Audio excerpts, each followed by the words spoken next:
ನಮಸ್ಕಾರ ಸ್ನೇಹಿತರೆ, ನಮ್ಮ ನಂಬಿಕೆಗೆ ಸ್ವಾಗತ ಸುಸ್ವಾಗತ. ಸ್ನೇಹಿತರೆ, ಖಾಂಡವವನ ಕುರಿತು ಮಹಾಭಾರತದಲ್ಲಿ ಉಲ್ಲೇಖಿತವಾಗಿರುವ ಕಥಾನಕ ನಿಜಕ್ಕೂ ಮೈನವಿರೇಳಿಸುತ್ತೆ. ಅಷ್ಟಕ್ಕೂ ಖಾಂಡವನ ನಿರ್ಮಾಣವಾಗಿದ್ದ ಹೇಗೆ? ಖಾಂಡವನದ ಕುರಿತಾಗಿ ಪುರಾಣ ಕಥೆಯಲ್ಲಿ ವಿವರಿಸಲಾಗಿರುವ ರೋಚಕತೆ ಎಂಥದ್ದು, ಹಾಗೆ ಕೊನೆಗೆ ಅಗ್ನಿದೇವನಿಂದ ಖಾಂಡವನ ದಹನವಾದ ಪ್ರಸಂಗದ ಕುರಿತು ಇವತ್ತಿನ ಎಪಿಸೋಡ್ನಲ್ಲಿ ತಿಳಿದುಕೊಳ್ತಾ ಹೋಗೋಣ. ಅದಕ್ಕೂ ಮುನ್ನ ನಮ್ಮ ನಂಬಿಕೆಗೆ ನಿಮ್ಮ ಬೆಂಬಲವಿರಲಿ. ಸ್ನೇಹಿತರೆ, ಹಿಂದೆ ಶ್ವೇತಕಿ ಎಂಬ ರಾಜನೊಬ್ಬನಿದ್ದ. ಆತ ನಿರಂತರ ಯಾಗ ಮಾಡುವುದರಲ್ಲಿಯೇ ಕಾಲ ಕಳೀತಾ ಇದ್ದ. ಆ ರಾಜನಿಗೆ ಸಮಾನರಾದವರು ಆಗಿನ ಕಾಲದಲ್ಲಿ ಯಾರೂ ಇರಲಿಲ್ಲ. ಋತ್ವಿಜರಿಗೆ ದಕ್ಷಿಣೆಯನ್ನ ಕೊಡುತ್ತಾ ಸಂತೋಷದಿಂದ ಕಾಲ ಕಳೀತಾ ಇದ್ದ. ಅವನು ಮಾಡುತ್ತಿದ್ದ ಯಜ್ಞ ಯಾಗಾದಿಗಳಿಗೆ ಕಾಲಮಿತಿಯೇ ಇರ್ತಾ ಇರಲಿಲ್ಲ. ಅನೇಕ ವರ್ಷಗಳ ಕಾಲ ಯಜ್ಞಗಳನ್ನು ಮಾಡುವುದರಲ್ಲಿಯೇ ನಿರತನಾಗಿದ್ದನು. ಇದರಿಂದಾಗಿ ಯಜ್ಞಗಳಲ್ಲಿ ಭಾಗವಹಿಸಿದ್ದ ಋತ್ವಿಜರ ಕಣ್ಣುಗಳು ಯಜೇಶ್ವರನ ಹೊಗೆಯಿಂದ ಶಕ್ತಿಹೀನವಾಗುತ್ತವೆ. ಅವರಿಗೆ ಶ್ವೇತಕಿಯ ಯಾಗದಲ್ಲಿ ಋತ್ವಿಜರಾಗಿ ಮುಂದುವರಿಯಲು ಸಾಧ್ಯವಾಗುವುದಿಲ್ಲ. ನಿರ್ದಿಷ್ಟವಾಗಿದ್ದ ಯಾಗವು ಮುಗಿಯುವ ಮೊದಲೇ ಋತ್ವಿಜರೆಲ್ಲರೂ ಯಾಗವನ್ನು ಬಿಟ್ಟು ಹೊರಟು ಹೋಗುತ್ತಾರೆ. ಬ್ರಾಹ್ಮಣರಲ್ಲಿ ಶ್ವೇತಕಿಯು ಯಾಗವನ್ನು ಮುಂದುವರಿಸುವಂತೆ ಪದೇ ಪದೇ ಪ್ರಾರ್ಥಿಸುತ್ತಾನೆ. ಆದರೆ ಕಣ್ಣು ನೋವಿನ ಕಾರಣದಿಂದ ಯಾರೂ ರಾಜನ ಪ್ರಾರ್ಥನೆಯನ್ನು ಅಂಗೀಕರಿಸುವುದಿಲ್ಲ. ಅವರ ಅನುಮತಿ ಪಡೆದು ರಾಜನು ಬೇರೆ ಋತ್ವಿಜರನ್ನು ಆಹ್ವಾನಿಸಿ ತಾನು ಪ್ರಾರಂಭಿಸಿದ್ದ ಮಹಾಯಾಗವನ್ನು ಪೂರೈಸುತ್ತಾನೆ. ಕೆಲವು ದಿವಸಗಳ ನಂತರ ಶ್ವೇತಕಿಗೆ 100 ವರ್ಷಗಳ ಮಹಾಯಾಗವನ್ನು ಮಾಡಬೇಕೆನ್ನುವ ಆಸೆಯಾಗುತ್ತೆ. ಆದರೆ ಅವನಿಗೆ ಋತ್ವಿಜರೇ ಸಿಗುವುದಿಲ್ಲ. ಆದರೂ ಶ್ವೇತಕಿಯು ಬಿಡುವುದಿಲ್ಲ. ಬ್ರಾಹ್ಮಣರ ಬಳಿಗೆ ಹೋಗಿ ಸೇವೆ ಮಾಡಿ ದಾನ ದಕ್ಷಿಣೆಗಳನ್ನು ಕೊಟ್ಟು ಯಾಗಕ್ಕೆ ಸಹಕರಿಸುವಂತೆ ದೈನ್ಯದಿಂದ ಪ್ರಾರ್ಥಿಸುತ್ತಾನೆ. ರಾಜನು ಸಂಕಲ್ಪಿಸಿದ್ದ 100 ವರ್ಷಗಳ ಮಹಾಯಾಗಕ್ಕೆ ಮುಂದಾಳತ್ವ ವಹಿಸಲು ಯಾರೂ ಮುಂದೆ ಬರುವುದಿಲ್ಲ. ರಾಜನು ಕೋಪದಿಂದ ಆಶ್ರಮದಲ್ಲಿದ್ದ ವೇದ ಪಾರಂಗತರಾದ ಬ್ರಾಹ್ಮಣರನ್ನ ಕೇಳುತ್ತಾನೆ. ವಿಪ್ರಮತ್ತರೆ, ನನ್ನ ಪ್ರಾರ್ಥನೆಯನ್ನೇಕೆ ತಿರಸ್ಕರಿಸುತ್ತಿರುವಿರಿ? ನಾನೇನು ಪತಿತನೇ? ನಿಮ್ಮ ಕ್ಷೇಮ ವಿಚಾರಿಸುವುದರಲ್ಲಿ ಲೋಪವನ್ನೇನಾದರೂ ಮಾಡಿರುವೆನೆ? ಹಾಗೇನಾದರೂ ಆಗಿದ್ದರೆ ನಾನು ತಮ್ಮೆಲ್ಲರಿಂದಲೂ ಇತರೆ ಬ್ರಾಹ್ಮಣರಿಂದಲೂ ತಿರಸ್ಕಾರಕ್ಕೆ ಯೋಗ್ಯನಾಗುವೆನೆ ಎನ್ನುತ್ತಾನೆ. ನಾನು ಮಾಡಬೇಕೆಂದಿರುವ ಯಾಗಕ್ಕೆ ವಿರೋಧ ಮಾಡಬೇಡಿ, ಸಹಕರಿಸಿ ಎಂದು ಕೇಳಿಕೊಳ್ಳುತ್ತಾನೆ. ಆದರೆ ಏನೇ ಹೇಳಿದರೂ ರಾಜನ 100 ವರ್ಷಗಳ ಯಜ್ಞವನ್ನು ವಹಿಸಲು ಒಪ್ಪುವುದಿಲ್ಲ. ರಾಜನಿಗೆ ಹೇಳುತ್ತಾರೆ, ಮಹಾರಾಜ, ನೀನು ಪ್ರಾರಂಭಿಸಲಿರುವ ಕೃತುವಿಗೆ ಕಾಲಮಿತಿಯೇ ಇಲ್ಲ, ಅವಿಚ್ಛಿನ್ನವಾಗಿ ನಡೆಯುವುದಾಗಿದೆ. ನಾವು ಯಾಗ ಮಾಡಿ ಆಯಾಸಗೊಂಡಿದ್ದೇವೆ. ಆದುದರಿಂದ ಈ ಸಮಯದಲ್ಲಿ ನಮ್ಮನ್ನು ಬಿಟ್ಟು ಬಿಡು. ನಮ್ಮ ಬದಲಿಗೆ ನೀನೀಗಲೇ ರುದ್ರನ ಬಳಿಗೆ ಹೋಗು. ಅವನೇ ನಿನ್ನ ಯಾಗಕ್ಕೆ ಯಾಜಕನಾಗಲು ಸಮರ್ಥನಾಗಿರುವನು ಎನ್ನುತ್ತಾರೆ. ಬ್ರಾಹ್ಮಣರ ಆಕ್ಷೇಪಕರವಾದ ಮಾತುಗಳನ್ನು ಕೇಳಿ ಶ್ವೇತಕಿಗೆ ಕೋಪ ಹೆಚ್ಚಿತು.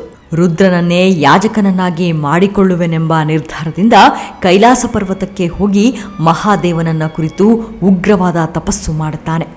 ಉಗ್ರವಾದ ತಪಸ್ಸಿಗೆ ಮೆಚ್ಚಿದ ಶಿವನು ವರವನ್ನ ಕೇಳು ಎನ್ನುತ್ತಾನೆ. ಶ್ವೇತಕಿಯು ಬೇಡಿಕೊಳ್ಳುತ್ತಾನೆ, ನಾನು ಮಾಡಲಿರುವ ಯಜ್ಞವನ್ನು ನಡೆಸಿಕೊಡು ಎಂದು. ರಾಜನ ಮಾತುಗಳನ್ನು ಕೇಳಿ ಸಂತುಷ್ಟನಾದ ಪರಮೇಶ್ವರನು ಮುಗುಳ್ನಕ್ಕೂ ರಾಜನಿಗೆ ಹೇಳುತ್ತಾನೆ, ಮಹಾರಾಜ, ನಾನು ಯಾಜಕರಾಗುವುದಿಲ್ಲ. ನೀನು ನನ್ನನ್ನು ಯಾಜಕನನ್ನಾಗಿ ಮಾಡಿಕೊಳ್ಳುವ ಉದ್ದೇಶದಿಂದಲೇ ತಪಸ್ಸನ್ನ ಮಾಡಿರುವೆ. ಆದುದರಿಂದ ಒಂದು ನಿಬಂಧನೆಯೊಡನೆ ನಾನು ನಿನ್ನ ಯಜ್ಞಕ್ಕೆ ಯಾಜಕನಾಗುವೆನು. ಮಹಾರಾಜ, ನೀನು ಬ್ರಹ್ಮಚರ್ಯದಿಂದಿರುತ್ತಾ 12 ವರ್ಷಗಳ ಕಾಲ ಅವಿಚ್ಛಿನ್ನವಾಗಿ ಯಜೇಶ್ವರನನ್ನ ಆಜ್ಯಾಧಾರಗಳಿಂದ ತೃಪ್ತಿಗೊಳಿಸಬೇಕು. ಅನಂತರ ನೀನು ಯಾವ ಕಾಮನೆಯಿಂದ ನನ್ನನ್ನು ಪ್ರಾರ್ಥಿಸಿರುವೆಯೋ ಆ ನಿನ್ನ ಕಾಮನೆಯು ಪೂರ್ಣವಾಗುವುದು. ನಾನು ನಿನ್ನ ಯಾಜಕನಾಗುವೆನು ಎಂದು ಹೇಳಿ ಅದೃಶ್ಯನಾಗುತ್ತಾನೆ. ಶಿವನು ಹೇಳಿದಂತೆಯೇ ಶ್ವೇತಕಿಯು 12 ವರ್ಷಗಳ ಕಾಲ ಬ್ರಹ್ಮಚರ್ಯ ವ್ರತದಿಂದಿದ್ದು ಯಜೇಶ್ವರನಿಗೆ ಸತತವಾಗಿ ಆಜ್ಯಧಾರೆಗಳನ್ನು ಮಾಡುತ್ತಾನೆ. 12 ವರ್ಷಗಳು ಮುಗಿದ ನಂತರ ಪರಮೇಶ್ವರನೇ ಶ್ವೇತಕಿಯ ಬಳಿಗೆ ಬಂದು ಹೇಳುತ್ತಾನೆ, ನೀನು ಮಾಡಿರುವ ಈ ಕರ್ಮದಿಂದ ನಾನು ಸಂತುಷ್ಟನಾಗಿದ್ದೇನೆ. ಯಾಜಕತ್ವವು ಬ್ರಾಹ್ಮಣರಿಗೆ ಮಾತ್ರ. ನಾನೇ ಸ್ವತಃ ಬಂದು ನಿನ್ನ ಯಜ್ಞಕ್ಕೆ ಯಾಜಕನಾಗಲಾರೆ. ಭೂಲೋಕದಲ್ಲಿ ಸುಪ್ರಸಿದ್ಧನಾದ ಬ್ರಾಹ್ಮಣನೊಬ್ಬನಿದ್ದಾನೆ. ಅವನು ನನ್ನ ಅಂಶದಿಂದಲೇ ಇರುವವನು. ಆತನ ಹೆಸರು ದುರ್ವಾಸನೆಂದು. ಆ ಬ್ರಾಹ್ಮಣನು ನನ್ನ ನಿರ್ದೇಶನದಂತೆ ನಿನಗೆ ಯಾಜಕನಾಗುತ್ತಾನೆ. ಯಜ್ಞದ ತಯಾರಿ ಮಾಡಿಕೋ ಎಂದು ಹೇಳುತ್ತಾನೆ. ಯಜ್ಞದ ಸಿದ್ಧತೆ ಮಾಡಿಕೊಂಡು ಶಿವನಲ್ಲಿ ಹೇಳುತ್ತಾನೆ. ಪರಶಿವನು ರಾಜನ ಮಾತುಗಳನ್ನು ಕೇಳಿ ಒಡೆಯನೇ ತನ್ನ ಅಂಶ ಸಂಭೂತನಾದ ದುರ್ವಾಸನನ್ನು ಸ್ಮರಿಸುತ್ತಾನೆ. ಶಿವನು ಸ್ಮರಿಸಿದೊಡನೆ ದುರ್ವಾಸನು ಬರುತ್ತಾನೆ. ಮಹಾದೇವನು ದುರ್ವಾಸನಿಗೆ ಈ ಕುರಿತು ಹೇಳುತ್ತಾನೆ. ಬ್ರಾಹ್ಮಣೋತ್ತಮನೇ, ಇವನು ಶ್ವೇತಕಿ ಎಂಬ ರಾಜನು. ನನ್ನ ಆಜ್ಞೆಯಂತೆ ನೀನು ಈ ರಾಜನು ಮಾಡಲಿರುವ ಯಜ್ಞಕ್ಕೆ ಯಾಜಕನಾಗಬೇಕು ಎಂದು ಹೇಳಿದಾಗ ದುರ್ವಾಸ ಜೊತೆಗೆ ಹೊರಡುತ್ತಾನೆ. ಶ್ವೇತಕಿಯು ಸಂಕಲ್ಪಿಸಿದ್ದ 100 ವರ್ಷಗಳ ಕೃತುವು ಪ್ರಾರಂಭವಾಗುತ್ತದೆ. ಆ ಸಮಯದಲ್ಲಿ ಶ್ವೇತಕಿಯು ಬ್ರಾಹ್ಮಣರಿಗೆ ಹೇರಳವಾಗಿ ದಾನ ದಕ್ಷಿಣೆಗಳನ್ನು ಕೊಡುತ್ತಾನೆ. ಕೃತುವಿನ ಅವಭೃತ ಸ್ನಾನವಾದ ಮೇಲೆ ಯಾಗಕ್ಕೆ ಬಂದಿದ್ದ ಋತ್ವಿಜರೆಲ್ಲರೂ ದುರ್ವಾಸನ ಅನುಮತಿಯನ್ನ ಪಡೆದು ಹೊರಟು ಹೋಗುತ್ತಾರೆ. ಶ್ವೇತಕಿಯು ಮಾಡಿದ ಮಹಾಯಜ್ಞದಲ್ಲಿ ಅಗ್ನಿದೇವನು 12 ವರ್ಷಗಳ ಕಾಲ ಅವಿಚ್ಛಿನ್ನವಾಗಿ ಧೃತಧಾರೆಯನ್ನ ಸವಿಯುತ್ತಾನೆ. 12 ವರ್ಷಗಳು ಅಮೃತಧಾರೆಗೆ ಬಿಡುವೆ ಇರಲಿಲ್ಲ. ಆ ಯಾಗದಲ್ಲಿ ಯಕ್ಷೇಶ್ವರನು ತೃಪ್ತಿಯನ್ನ ಹೊಂದುತ್ತಾನೆ. ಬೇರೆಯವರಿಗೆ ಪುನಃ ಕೃತಧಾರೆಯನ್ನ ಸವಿಯುವ ಇಚ್ಛೆಯೇ ಅಗ್ನಿಗೆ ಉಂಟಾಗುವುದಿಲ್ಲ. ಯಾವುದೂ ಬೇಡವಾಗುತ್ತದೆ. ಹಿಂದಿನಂತೆ ಅವನು ಪ್ರಕಾಶಮಾನವಾಗಿಯೂ ಇರುತ್ತಿರಲಿಲ್ಲ. ಅಗ್ನಿದೇವನಿಗೆ ಹಸಿವೆ ಇಂಗಿ ಹೋಯಿತು. ಮುಖವು ಬಿಳಿಚಿಕೊಂಡಿತು. ನಿಶಕ್ತಿಯು ತಲೆದೂರಿತು. ಅಜೀರ್ಣ ರೋಗವು ಅಂಟಿಕೊಂಡಿರುವಂತೆ ಕಾಣುತ್ತಿತ್ತು. ಯಜೇಶ್ವರನು ಅನುದಿನವೂ ತನ್ನ ಶಕ್ತಿಯು ಕುಂದುತ್ತಿರುವುದನ್ನು, ಶರೀರವು ಕಾಂತಿಹೀನವಾಗಿರುವುದನ್ನು ಮನಗೊಂಡು ಚಿಂತಾಕ್ರಾಂತನಾಗಿ ಬ್ರಹ್ಮನ ಬಳಿಗೆ ಹೋಗುತ್ತಾನೆ. ಬ್ರಹ್ಮನನ್ನು ಪ್ರಾರ್ಥಿಸುತ್ತಾನೆ. ಶ್ವೇತಕಿಯು 12 ವರ್ಷಗಳ ಕಾಲ ಅವಿಚ್ಛಿನ್ನವಾಗಿ ಆಜ್ಯಧಾರೆಯನ್ನ ನನಗರ್ಪಿಸಿ ನನಗೆ ತೃಪ್ತಿಯನ್ನ ಉಂಟು ಮಾಡಿರುವನು. 12 ವರ್ಷಗಳ ಪರ್ಯಂತ ಸತತವಾಗಿ ತುಪ್ಪ ಸೇವನೆಯಿಂದಾಗಿ ನನಗೆ ಈಗ ಯಾವುದೂ ರುಚಿಸುತ್ತಿಲ್ಲ. ಯಾವುದನ್ನು ಕಂಡರೂ ಬೇಡವೆನಿಸುತ್ತದೆ. ನಾನೀಗ ಶಕ್ತಿಯಲ್ಲಿಯೂ ತೇಜಸ್ಸಿನಲ್ಲಿಯೂ ಹೀನನಾಗಿರುವೆನು. ನಾನು ಹಿಂದಿನಂತೆಯೇ ಪಚನ ಶಕ್ತಿಯನ್ನು ಪಡೆಯಬೇಕಾಗಿದೆ. ಅದಕ್ಕಾಗಿ ನಾನು ಅದರ ಯೋಚನೆಯಲ್ಲಿದ್ದೇನೆ. ದಯಮಾಡಿ ನನಗೆ ಔಷಧವನ್ನು ಸೂಚಿಸಬೇಕು ಎಂದಾಗ ಯಜೇಶ್ವರನ ಮಾತುಗಳನ್ನು ಕೇಳಿ ಬ್ರಹ್ಮನು, ನೀನು ಖಾಂಡವವನ ದಹಿಸು.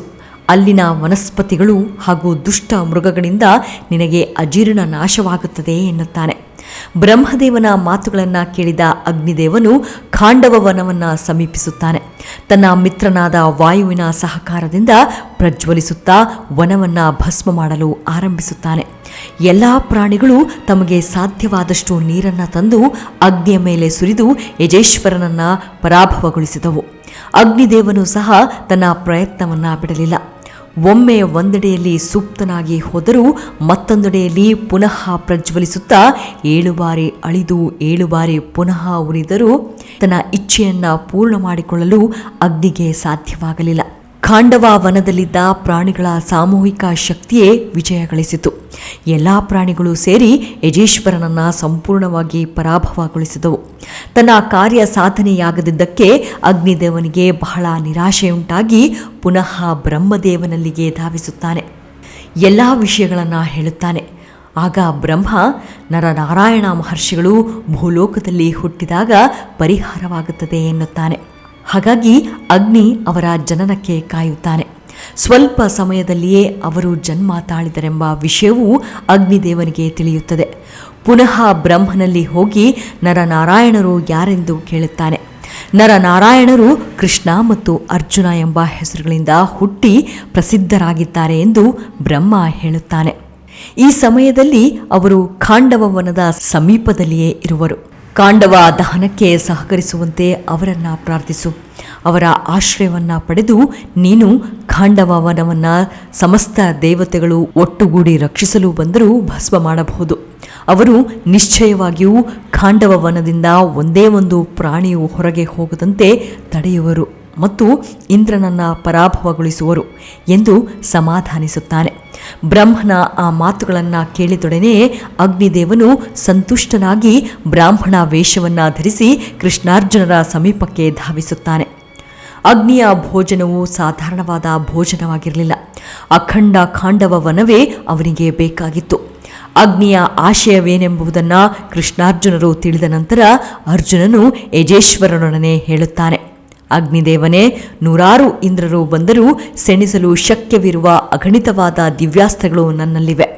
ಆದರೆ ನನ್ನ ಭುಜಬಲಕ್ಕೆ ಅನುಗುಣವಾದ ಅಥವಾ ನನ್ನ ಭುಜಬಲ ಶಕ್ತಿಯನ್ನ ತಡೆದುಕೊಳ್ಳುವ ಧನಸ್ಸು ಮಾತ್ರ ನನ್ನಲ್ಲಿಲ್ಲ ಎಂದಾಗ, ಯಜೇಶ್ವರ, ಬಾಣ ಪ್ರಯೋಗದಲ್ಲಿ ನನ್ನ ಕೈಚಳಕವೆಷ್ಟೆಂಬುದನ್ನು ನೀನು ಅರಿತಿರಬಹುದು. ಸಾವಿರಾರು ಬಾಣಗಳು ಅನವರತವೂ ಪ್ರಯೋಗಿಸುವ ಶಕ್ತಿಯು ನನಗಿದೆ. ಆದರೆ ಅದಕ್ಕೆ ತಕ್ಕಂತೆ ಎಷ್ಟು ಬಾಣಗಳನ್ನು ತೆಗೆದರೂ ಅಕ್ಷಯವಾಗುವ ಬತ್ತಳಿಕೆಗಳ ಅವಶ್ಯಕತೆ ಇದೆ. ನನಗೆ ಬೇಕಾಗಬಹುದಾದ ಅಸಂಖ್ಯಾತ ಬಾಣಗಳನ್ನು ನನ್ನಲ್ಲಿರುವ ರಥವು ಹೊರಲಾರದು. ಈ ಕಾರಣದಿಂದ ನನಗೆ ಉತ್ತಮವಾದ ಬಿಳಿಯಾದ ಗಾಳಿಯಂತೆ ಓಡುವ ಕುದುರೆಗಳು, ದಿವ್ಯಾಸ್ತ್ರಗಳನ್ನೊಳಗೊಂಡ ಸೂರ್ಯನಿಗೆ ಸಮಾನವಾದ ಪ್ರಭೆಯುಳ್ಳ ಮೇಘನಾದವನ್ನುಂಟು ಮಾಡುವ ದಿವ್ಯ ರಥವೂ ಬೇಕಾಗಿದೆ. ಕೃಷ್ಣನಲ್ಲಿಯೂ ಖಾಂಡವನದಲ್ಲಿರುವ ನಾಗಗಳನ್ನು, ಪಿಶಾಚಗಳನ್ನು ಸಂಹರಿಸಲು ಅವನ ಬಲಪರಾಕ್ರಮಗಳಿಗೆ ಅನುಗುಣವಾದ ಆಯುಧವಿಲ್ಲ. ಯಾವುದರ ಸಹಾಯದಿಂದ ನಮಗೆ ಅಪಜಯವು ಉಂಟಾಗುವುದಿಲ್ಲವೋ ಮತ್ತು ಮಳೆಯನ್ನ ಸುರಿಸಲು ಬರುವ ದೇವೇಂದ್ರನನ್ನ ಪರಾಜಯಗೊಳಿಸಲು ಸಾಧ್ಯವಿದೆಯೋ ಅಂತಹ ದಿವ್ಯ ರಥವನ್ನ, ದಿವ್ಯ ಆಯುಧಗಳನ್ನ ಕೊಡಿಸು ಎನ್ನುತ್ತಾನೆ. ಯಜೇಶ್ವರನು ಅರ್ಜುನನ ಮಾತುಗಳನ್ನು ಕೇಳಿದೊಡನೆ ವರುಣದೇವನ ಸ್ಮರಣೆಯನ್ನ ಮಾಡುತ್ತಾನೆ. ಮರುಕ್ಷಣದಲ್ಲಿಯೇ ವರುಣದೇವನು ಅಗ್ನಿಯ ಮುಂದೆ ಬಂದು ನಿಲ್ಲುತ್ತಾನೆ. ವರುಣದೇವ, ಸೋಮರಾಜ ನಿನಗೆ ಕೊಟ್ಟಿರುವ ದಿವ್ಯ ಧನಸ್ಸನ್ನ, ಅಕ್ಷಯವಾದ ಬತ್ತಳಿಕೆಗಳನ್ನು, ಕಪಿಧ್ವಜವಿರುವ ದಿವ್ಯ ರಥವನ್ನು ಕೊಡು ಎನ್ನುತ್ತಾನೆ. ಅರ್ಜುನನು ಗಾಂಧೀವದಿಂದ ಒಂದು ಮಹಾಕಾರ್ಯವನ್ನ ಮಾಡಬೇಕು. ನಿನ್ನಲ್ಲಿರುವ ದಿವ್ಯವಾದ ಚಕ್ರವನ್ನ ದಯಪಾಲಿಸುವುದರಿಂದ ವಾಸುದೇವನು ಆ ಮಹಾಕಾರ್ಯ ಸಾಧನೆಗೆ ನೆರವಾಗುತ್ತಾನೆ. ಅದನ್ನು ವಾಸುದೇವನಿಗೆ ಕೊಡು ಎನ್ನುತ್ತಾನೆ. ವರುಣನು ಗಾಂಧೀವ ಧನಸ್ಸನ್ನ ಅರ್ಜುನನಿಗೊಪ್ಪಿಸುತ್ತಾನೆ. ಅಗ್ನಿಯ ಪ್ರಾರ್ಥನೆಯಂತೆ ವರುಣನು ಅರ್ಜುನನಿಗೆ ಕೊಟ್ಟ ರಥವು ಅನಾದೃಶ್ಯವಾದದ್ದು. ಆ ರಥದಲ್ಲಿ ಸಕಲ ದಿವ್ಯ ಆಯುಧಗಳು ಸಜ್ಜುಗೊಳಿಸಲ್ಪಟ್ಟಿದ್ದವು. ಆಂಜನೇಯನು ಆ ರಥದ ಧ್ವಜದಲ್ಲಿ ಕುಳಿತಿದ್ದನು. ಬೆಳ್ಳಿಯಂತೆ ಅಥವಾ ಬಿಳುಪಾದ ಮೋಡದಂತೆ ಶುಭ್ರವಾಗಿದ್ದ ಚಿನ್ನದ ಕಡಿವಾಣಗಳಿಂದ ಕೂಡಿದ್ದ ಅಂಥ ಅನೇಕ ಪತಾಕೆಗಳಿಂದ ಕೂಡಿದ್ದ ದಿವ್ಯ ರಥವನ್ನ ಅರ್ಜುನನು ಕವಚ ಖಡ್ಗಗಳನ್ನು ಧರಿಸಿ, ಅಂಗುಲಿತ್ರಗಳನ್ನು ಹಾಕಿಕೊಂಡು ದೇವತೆಗಳಿಗೆ ನಮಸ್ಕರಿಸಿ ರಥವನ್ನ ಪ್ರದಕ್ಷಿಣೆ ಮಾಡಿ ಕೃಷ್ಣನೊಡನೆ ಹತ್ತುತ್ತಾನೆ. ಬ್ರಹ್ಮನಿಂದ ನಿರ್ಮಿತವಾದ ಗಾಂಧೀವ ಧನಸ್ಸನ್ನ ಪಡೆದು ಅರ್ಜುನನು ಯಜೇಶ್ವರನನ್ನ ನಮಸ್ಕರಿಸಿ ಗಾಂಧೀವ ಧನಸ್ಸು ಒಂದು ಭಾಗದಲ್ಲಿದ್ದ ಮೌರ್ವಿಯನ್ನ ಬಲಪ್ರಯೋಗದಿಂದ ಮತ್ತೊಂದು ತುದಿಗೆ ಸಂಯೋಜಿಸಿ ಧನುಷ್ಟೇಂಕಾರವನ್ನ ಮಾಡುತ್ತಾನೆ. ಯಜೇಶ್ವರನು ಅರ್ಜುನನ ಸಖನಾದ ಶ್ರೀಕೃಷ್ಣನಿಗೆ ವಜ್ರದಿಂದ ನಿರ್ಮಿತವಾದ ಮಧ್ಯಭಾಗದಿಂದ ಕೂಡಿದ್ದ ಆಗೇಯಾಸ್ತ್ರಕ್ಕೆ ಸಮಾನವಾದ ಚಕ್ರವನ್ನ ಕೊಡುತ್ತಾನೆ. ಆ ಚಕ್ರವು ಶ್ರೀಕೃಷ್ಣನಿಗೆ ಪ್ರೀತಿಪಾತ್ರವಾದ ಆಯುಧವಾಗಿ ಪರಿಣಮಿಸಿತು. ಈಗ ಯಜೇಶ್ವರನು ಖಾಂಡವ ವನವನ್ನ ಸಪ್ತ ಮಹಾಜ್ವಾಲೆಗಳಿಂದ ಭಸ್ಮ ಮಾಡತೊಡಗಿದನು. ವನವು ಉರಿಯುತ್ತಿದ್ದಾಗ ಉಂಟಾಗುತ್ತಿದ್ದ ಭಯಂಕರ ಶಬ್ದವು ಸಿಡಿಲನ್ನ ಅನುಕರಿಸುತ್ತಿತ್ತು. ವನದೊಳಗಿದ್ದ ಪ್ರಾಣಿಗಳೆಲ್ಲವೂ ಭಯಪಟ್ಟು ತಲ್ಲಣಿಸಿದವು. ಎಲ್ಲ ಕಡೆಗಳಿಂದಲೂ ಜ್ವಲಿಸುತ್ತಿರುವ ಅಗ್ನಿಯ ಜ್ವಾಲೆಗಳಿಂದ ವ್ಯಾಪಕವಾದ ಆ ಖಾಂಡವ ವನವು ಸ್ವರ್ಣಮಯವಾದ ಮೇರು ಪರ್ವತದ ಮೇಲೆ ಸೂರ್ಯನ ಕಿರಣಗಳು ಬಿದ್ದರೆ ಆ ಪರ್ವತವು ಎಷ್ಟು ಪ್ರಕಾಶಮಾನವಾಗಿರುವುದೋ ಅಷ್ಟು ಪ್ರಕಾಶದಿಂದ ಪ್ರಜ್ವಲಿಸ್ತಾ ಇತ್ತು.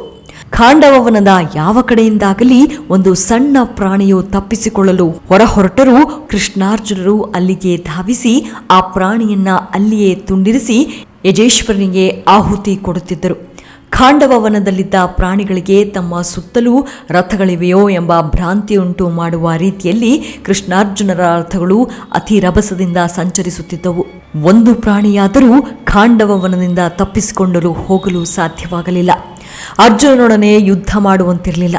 ಎಂತಹ ಬಲಿಷ್ಠವಾದ ಪ್ರಾಣಿಗೂ ಅರ್ಜುನನನ್ನ ಕಣ್ಣೆತ್ತಿ ನೋಡಲು ಕೂಡ ಸಾಧ್ಯವಾಗುತ್ತಿರಲಿಲ್ಲ. ಕೆಲವು ಸಮಯಗಳಲ್ಲಿ ಒಂದೇ ಬಾಣದಿಂದ 100 ಪ್ರಾಣಿಗಳನ್ನು ಕೊಲ್ಲುತ್ತಲೂ, ಕೆಲವು ಸಮಯದಲ್ಲಿ 100 ಬಾಣಗಳನ್ನು ಒಂದೇ ಪ್ರಾಣಿಯ ಮೇಲೆ ಪ್ರಯೋಗ ಮಾಡುತ್ತಲೂ ಅರ್ಜುನನು ಖಾಂಡವನದ ಸುತ್ತಲೂ ಕಾಲಪುರುಷನಂತೆ ತಿರುಗುತ್ತಿದ್ದ. ಅಗ್ನಿದೇವನು ಸಂತುಷ್ಟನಾಗಿ ಹೊಗೆಯಿಲ್ಲದೆ ಪ್ರಜ್ವಲಿಸಿದ.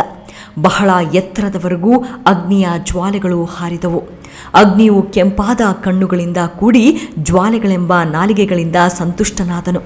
ಅವನ ಆನಂದಕ್ಕೆ ಪಾರವೇ ಇರಲಿಲ್ಲ.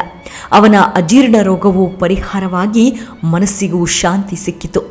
ಆ ವೇಳೆಗೆ ಸರಿಯಾಗಿ ತಕ್ಷಕನ ನಿವಾಸದಿಂದ ಹೊರಟು ತಪ್ಪಿಸಿಕೊಂಡು ಹೋಗಲಿದ್ದ ಮಯನೆಂಬ ರಾಕ್ಷಸನನ್ನ ಕೃಷ್ಣನು ಅಡ್ಡಗಟ್ಟುತ್ತಾನೆ. ವಾಯುವಿನ ಸಾರಥಿಯಾಗಿದ್ದ ಅಗ್ನಿಯು ನಶರೀರನಾಗಿ ಜಡೆಯನ್ನ ಧರಿಸಿ ಮುಗಿಲಿನಂತೆ ಘರ್ಜಿಸುತ್ತಾ ಮಯನನ್ನ ಹೇಗಾದರೂ ಮಾಡಿ ಭಸ್ಮ ಮಾಡಬೇಕೆಂಬ ಆಶಯದಿಂದ ತನಗೊಪ್ಪಿಸಿಕೊಡುವಂತೆ ಶ್ರೀಕೃಷ್ಣನನ್ನ ಪ್ರಾರ್ಥಿಸುತ್ತಾನೆ. ಸಿಕ್ಕಿಕೊಂಡಿರುವವನು ಶಿಲ್ಪಿಗಳಲ್ಲಿ ಶ್ರೇಷ್ಠನಾದ ದಾನವೇಂದ್ರನಾದ ಮಯನೆಂಬುದನ್ನು ತಿಳಿದು ಕೃಷ್ಣನು ಅವನನ್ನು ಸಂಹರಿಸಲು ಚಕ್ರವನ್ನೆತ್ತುತ್ತಾನೆ. ಶ್ರೀಕೃಷ್ಣನು ಚಕ್ರದಿಂದ ಪ್ರಹರಿಸಿದೊಡನೆ ಅವನನ್ನು ಭಸ್ಮ ಮಾಡುವ ಸಲುವಾಗಿ ಯಜೇಶ್ವರನು ಸಿದ್ಧನಾಗಿದ್ದನು. ಆ ಸಂದರ್ಭದಲ್ಲಿ ಮಯನು ಪ್ರಾಣವನ್ನುಳಿಸಿಕೊಳ್ಳುವ ಸಲುವಾಗಿ ಅರ್ಜುನ ತಾಹಿ ಅಂದರೆ ಅರ್ಜುನ ಕಾಪಾಡು ಎಂದು ಗಟ್ಟಿಯಾಗಿ ಕೂಗಿಕೊಳ್ಳುತ್ತಾನೆ. ಭಯದಿಂದ ಕಂಪಿಸುತ್ತಿದ್ದ ಮಯನ ಆ ಆರ್ತನಾದವನ್ನ ಕೇಳುತ್ತಲೇ ಸತ್ತು ಹೋದವನನ್ನ ಬದುಕಿಸುವ ರೀತಿಯಲ್ಲಿ ಅರ್ಜುನನು ಮಾ ಭೈ ಅಂದರೆ ಹೆದರಬೇಡ ಎಂದು ಪ್ರತ್ಯುತ್ತರವನ್ನ ಕೊಡುತ್ತಾನೆ. ನಾ ಭೇತ್ವಂ ಅಂದರೆ ನೀನು ಹೆದರುವುದು ಬೇಡ ಎನ್ನುತ್ತಾನೆ. ಅರ್ಜುನನು ಭಯಪಡಬೇಡವೆಂದು ಮಯನಿಗೆ ಹೇಳಿದ ತಕ್ಷಣವೇ ಶ್ರೀಕೃಷ್ಣನು ಪ್ರಯೋಗಿಸಲೆಂದು ಮೇಲೆತ್ತಿದ್ದ ಚಕ್ರವನ್ನ ಕೆಳಗಿಳಿಸುತ್ತಾನೆ. ಅಗ್ನಿದೇವನು ನಮಚಿಯ ಸಹೋದರನಾದ ಮಯನನ್ನ ಸುಡುವುದಿಲ್ಲ. ಹೀಗೆ ಕೃಷ್ಣಾರ್ಜುನರ ಸಹಕಾರದಿಂದಾಗಿ ದೇವತೆಗಳ ದಾಳಿಯಿಂದ ಸಂರಕ್ಷಿತನಾದ ಅಗ್ನಿದೇವನು ಖಾಂಡವ ವನವನ್ನ 15 ದಿನಗಳ ಕಾಲ ಸುಟ್ಟು ಭಸ್ಮ ಮಾಡುತ್ತಾನೆ. ಖಾಂಡವ ವನದಲ್ಲಿದ್ದ ಅಶ್ವಸೇನ, ಮಯ ಮತ್ತು 4 ಶಾಣ್ಗ ಪಕ್ಷಿಗಳು ಒಟ್ಟು 6 ಜೀವಿಗಳು ಮಾತ್ರ ಅಗ್ನಿಗೆ ಬಲಿಯಾಗಲಿಲ್ಲ. ಅಗ್ನಿಯು ಮೃಗ ಪಕ್ಷಿಗಳಿಂದ ಸಮೃದ್ಧವಾಗಿದ್ದ ಖಾಂಡವ ವನವನ್ನ 15 ದಿವಸಗಳ ಕಾಲ ಸುಟ್ಟು ಭಸ್ಮ ಮಾಡಿ 6 ದಿನಗಳ ಕಾಲ ವಿಶ್ರಾಂತಿಯನ್ನ ಅನುಭವಿಸುತ್ತಾನೆ. ಸಂತೃಪ್ತನಾಗಿ ಪ್ರಾಣಿಗಳ ಮಜ್ಜೆ, ಮೇಧಸ್ಸು, ರಕ್ತ ಎಲ್ಲವನ್ನ ಯಥೇಚ್ಛವಾಗಿ ತಿಂದು ಕುಡಿದು ಸಂತುಷ್ಟನಾಗಿ ಯಜೇಶ್ವರನು ಕೃಷ್ಣಾರ್ಜುನರಿಗೆ ಹೇಳುತ್ತಾನೆ, ನಿಮ್ಮ ಸಹಕಾರದಿಂದ ನಾನಿಂದು ತೃಪ್ತನಾಗಿದ್ದೇನೆ. ನೀವಿನ್ನೂ ನಿಮ್ಮ ಇಚ್ಛೆ ಇದ್ದಲ್ಲಿಗೆ ತೆರಳಬಹುದು ಎಂದು ಹೇಳಿ ಅಗ್ನಿದೇವನು ಅದೃಶ್ಯನಾಗುತ್ತಾನೆ. ಅನಂತರ ಕೃಷ್ಣಾರ್ಜುನರು ಮತ್ತು ಮಯನು ಸ್ವಲ್ಪ ಕಾಲ ಅಲ್ಲಿದ್ದು ಕಡೆಗೆ ಯಮುನಾ ನದಿಯ ಸಮೀಪಕ್ಕೆ ಬಂದು ದಂಡೆಯ ಮೇಲೆ ಕುಳಿತುಕೊಳ್ಳುತ್ತಾರೆ. ಹೀಗೆ ಖಾಂಡವನ ದಹನ ಇಂದಿಗೂ ಮಹಾಭಾರತದಲ್ಲೇ ಪ್ರಸಿದ್ಧವಾದ ಕಥಾನಕಗಳಲ್ಲೊಂದು. ಮುಂದಿನ ಎಪಿಸೋಡ್ನಲ್ಲಿ ಮಯ ದೆಹಲಿಯನ್ನ ನಿರ್ಮಿಸಿದ್ದು ಹೇಗೆ ಅನ್ನೋದನ್ನ ವಿವರಿಸುತ್ತೇನೆ. ಅಲ್ಲಿಯವರೆಗೂ ನಿಮ್ಮ ಆರೋಗ್ಯದ ಕಡೆ ಗಮನವಿರಲಿ. Take care. ನಮಸ್ಕಾರ.